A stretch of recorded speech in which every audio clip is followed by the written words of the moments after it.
So I've set this demo course up to show how FastCAT course should be set up with the FastCAT timers that produced by Agility Dog Tech. It's only 100 feet long because that's what size fence I had. A real FastCAT is 300 feet long, which is some of the problems. There exists a network, a Wi-Fi network, specifically for the timers, how they communicate with each other, and with the Apple mobile device used for this logic and control. So here, this is a timer right here, a timer gate pole. There's one on this side of the fence, and then you'll see there's one on that side of the fence. There's always a receiver, which is this one, and a transmitter, which is that one. The transmitter transmits an infrared beam that you can't see to this guy. There actually are three of them. One beam here at the top, one beam midway down, and then one low for the small dogs. When I turn on the system, there's a button on the back to turn it on. When I turn it on, you'll see blinking LED lights from this.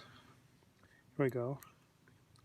So the red and green fast blink is when it's trying to connect to the Wi-Fi. Now it's connected to the Wi-Fi, and it's a slow blink, and what it's trying to do is find the transmitter. So I'm going to go ahead, turn on the transmitter, and we'll see that this light stays on solid green. I'm also going to have to move my dog, who's going to be my demo. Come here, dog. Down.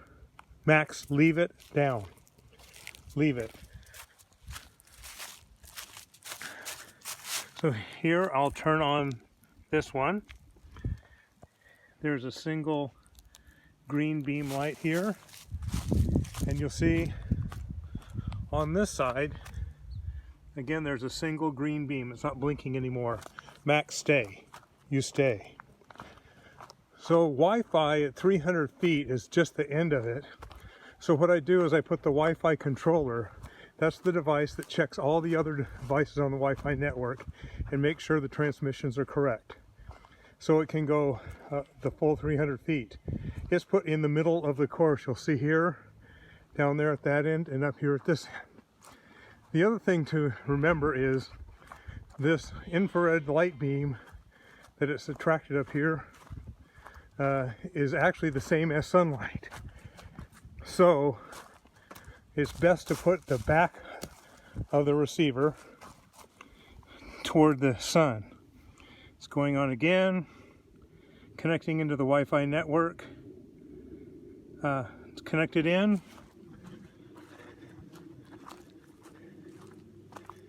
And now we'll turn on the transmitter. And we're ready to go.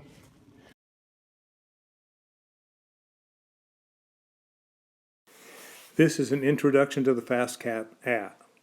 It will be downloaded from the Apple Store onto any iPhone from 5S and upwards, or any iPad mini, as long as they're running iOS 9.0 or above. So now I'm set up. I first turned on the Wi-Fi controller, then I turned on all of the timer gates and made sure that they were aligned, and I've downloaded the FastCAT app. The first thing we do, we go into settings, we select Wi-Fi, turn on Wi-Fi, and make sure that Agility Dog Tech is running. Press the home button, back to FastCAT timer, ready to go. We see the gates came on, and we see that there is a count up timer. Every 1 second a message is sent from each of the timer receiver gates, and it's ready to go. First thing I want to show you, we'll go to upper right hand corner, pick up menu, pick up settings, and we'll see require ready to reset. It means that the system isn't ready until you press a reset. So once the dog is timed, you can go through these beams, not breaking them, no problem. When you're ready to go, press the ready button. A tone is played at the start gate, and then it's ready to work. There is an adjustment here to a stopwatch. We can describe that later. Go back to the main screen here. So here we are. We see the timers are still counting up. As we said before, we're going to press ready. and then ready plays that tune. Let's try that tune one more time. So now you know that it's ready to go. We're going to break the first beam, and you saw down on the gate number 1 it said not aligned, which was pretty obvious. Now we'll break the finish beam, and we see that a menu came, or a whole bunch more things came up. It lists the miles per hour. You can do the under 12 inches, 12 to 18 inches, 18 inches and over. And you notice that the points change each time that I do that, so you can record what's there. Also, if you look on the lower, about in the middle section, you'll see I1 and I2. That tells which one of the eyes actually detected the break. It's used for debugging and so forth. Again, now if I try to break the beam a second time, you'll see it not aligned, but the timer didn't start. That's because we had it set up where you require ready. So I'm going to press the ready one more time. And we're ready to go. Break the beam. It's broken. Break the second beam, and it stops. So now we've got that all set up. Let's go to the menu on the upper right again to see what's here.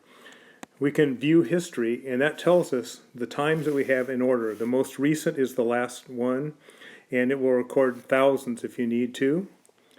From a history point of view, we've already done settings. If for some reason you have to change out the timers, for whatever reason, you can press the reset timer association, and that means that the first 2 that the application sees is going to pick up, and those are the ones it uses for timing a network, and there will be no interference between this and other systems. Let's see that we've done settings. We'll do about. This is just here to say which rev we have running. So if you ever call up Agility Dog Tech for support, it will tell you exactly what version you have of FastCAT timer. And that's basically all that happens in the system. Thank you for listening. Bye.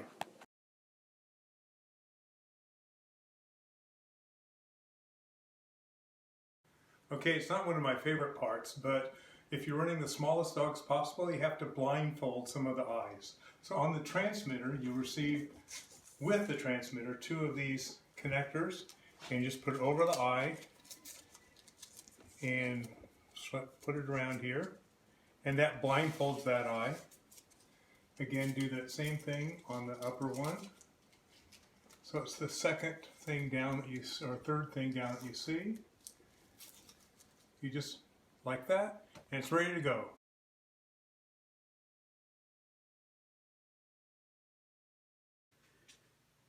You're now viewing the top of the timer, and here's how we're going to go about.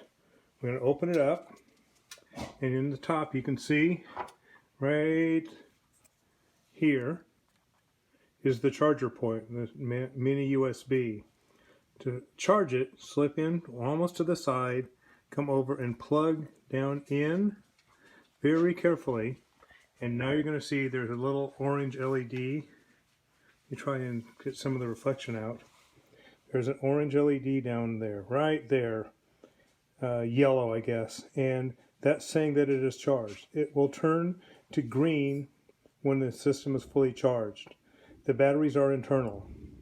One other thing to remember about this, if it's a very hot day when you're using it, it can tend to heat up.